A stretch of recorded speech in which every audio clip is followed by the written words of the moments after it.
रहीमपुर गांव में सुबोध अपनी बूढ़ी माँ के साथ रहा करता था। सुबोध अपनी माँ से बहुत प्यार करता था। सुबोध खेतों में काम करके अपना और अपनी माँ का पालन पोषण करता था। एक दिन सुबोध खाना खाकर खेतों में काम करने के लिए निकलता है।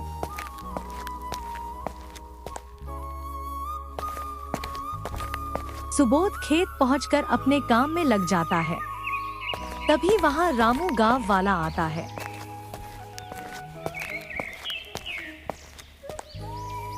तब सुबोध भाई काम ठीक से हो रहा है ना? हाँ रामू भाई, इस साल बारिश होने के कारण फसल अच्छी आई है।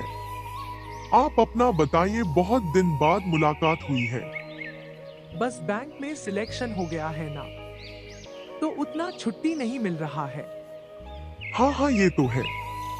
तब सुबोध भाई, अभी तक आपने शादी नहीं की? इतनी जल्दी शादी की जरूरत ही क्या है रामू भाई, कर लिया जाएगा बाद में। हाँ अब मैं चलता हूँ, जिंदगी रही तो फिर मिलेंगे। हाँ राधे राधे। राम राम। फिर रामू वहां से चला जाता है।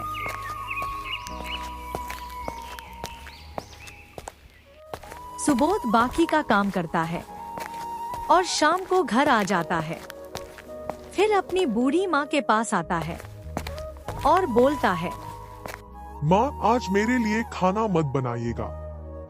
क्यों बेटा? एक शादी में जाना है, वहीं से खा पी कर आऊंगा। ठीक है बेटा। फिर कुछ देर बाद सुबोध चला जाता है।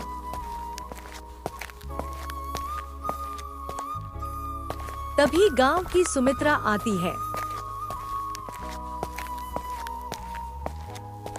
और सुबोध की माँ से बोलती है, सुबोध की माँ, मैं सुबोध के लिए एक रिश्ता लाई हूँ। आप शादी करोगी ना उसका? हाँ क्यों नहीं करूँगी, लड़की अच्छी होगी तो जरूर करूँगी। ठीक है, तब कल सुबोध को लेकर पार्क में चली आइएगा और लड़की देख लीजिएगा वहीं पर। हाँ ठीक है। फिर सुमित्रा वहां से चली जाती है।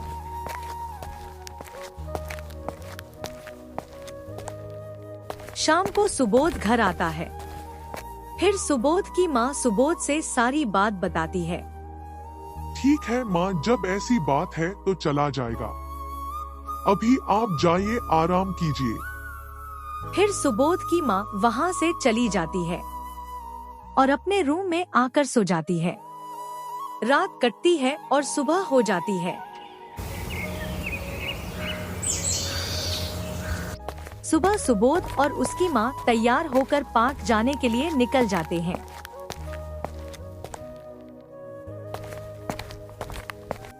कुछ ही देर में पार्क में पहुँच जाते हैं। वहाँ पहुँचकर कुछ देर वेट करते हैं। तब तक लड़की को लेकर सुमित्रा वहाँ पहुँचती है। दोनों तरफ के लोग वापस में बात करते हैं और अपने अपने घर चले जाते हैं। कुछ दिन बाद सुबोध की शादी हो जाती है और सुबोध रीमा एक अच्छी जिंदगी जीने लगते हैं। कुछ दिन अच्छा से बीतता है। फिर एक दिन सुबोध घर पर नहीं होता है। रीमा बहू, बहुत जोर से भूख लगी है, थोड़ा खाना लगा दो ना। मैं किसी के बाप की नौकर नहीं हूँ, जाइए खुद बनाकर खाइए। आज से मैं खाना नहीं बनाऊंगी। रीमा की ऐसी बात सुनकर सुबोध की माँ वहाँ से चली जाती है। खाना न मिलने के कारण सुबोध की माँ की तबीयत खराब हो जाती है। धीरे धीरे तबीयत और बिगड़ने लगती है और एक दिन वो इस दुनिया को छोड़ देती है। बहुत कष्ट देने के कारण सुबोध की माँ की मृत्यु हुई थी, इसलिए वो एक भयंकर चुड़ैल बन गई।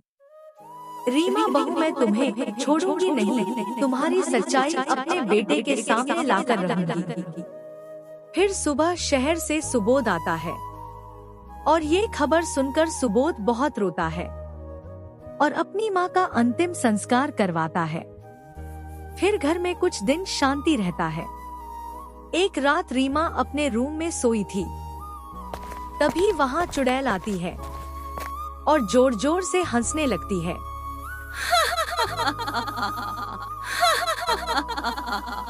चुड़ैल की हंसने की आवाज सुनकर रीमा की नींद खुल जाती है। अपने सामने चुड़ैल को देखकर रीमा जोर से चिल्लाती है। रीमा की चिल्लाने की आवाज सुनकर सुबोध उठ जाता है। अरे सीमा, क्या हुआ? क्यों चिल्ला रही हो? चू चू चुड़ैल थी यहाँ पर।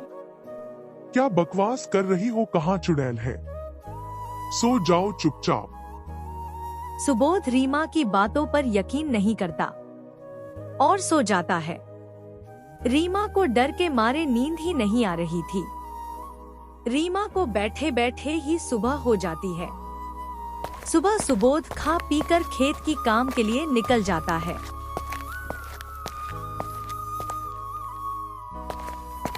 इधर रीमा रात की बात से पूरी तरह डरी हुई थी।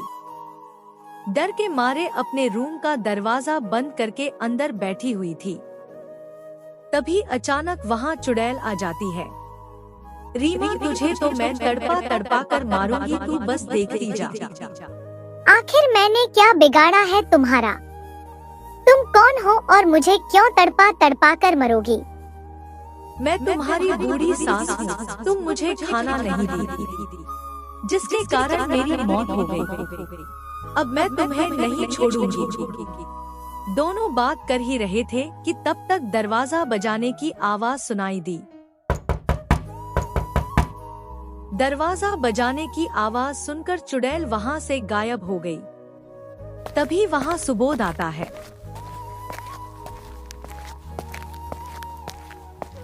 अरे रीमा, तुम किससे से बात कर रही थी बंद कमरे में?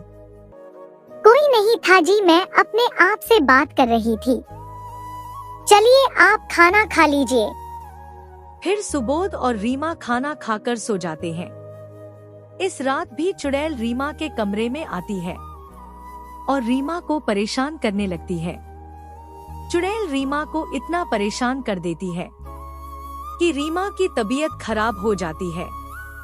सुबोध कई बार डॉक्टर को दिखाता है, पर रीमा की हालत थोड़ी भी ठीक नहीं हो रही थी। एक रात फिर चुड़ैल रीमा के कमरे में आती है और उसे वक्त रीमा और सुबोध दोनों जागे ही थे, पर सुबोध को चुड़ैल दिखाई नहीं दे रही थी।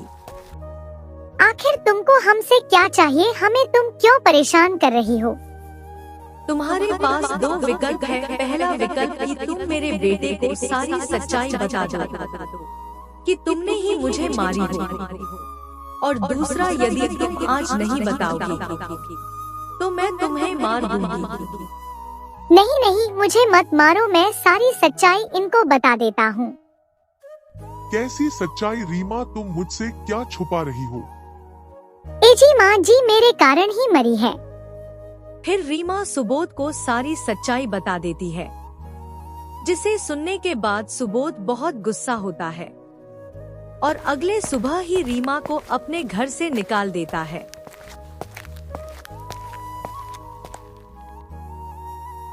और अपने माँ की यादों के साथ उसे घर में अकेले रहने लगता है।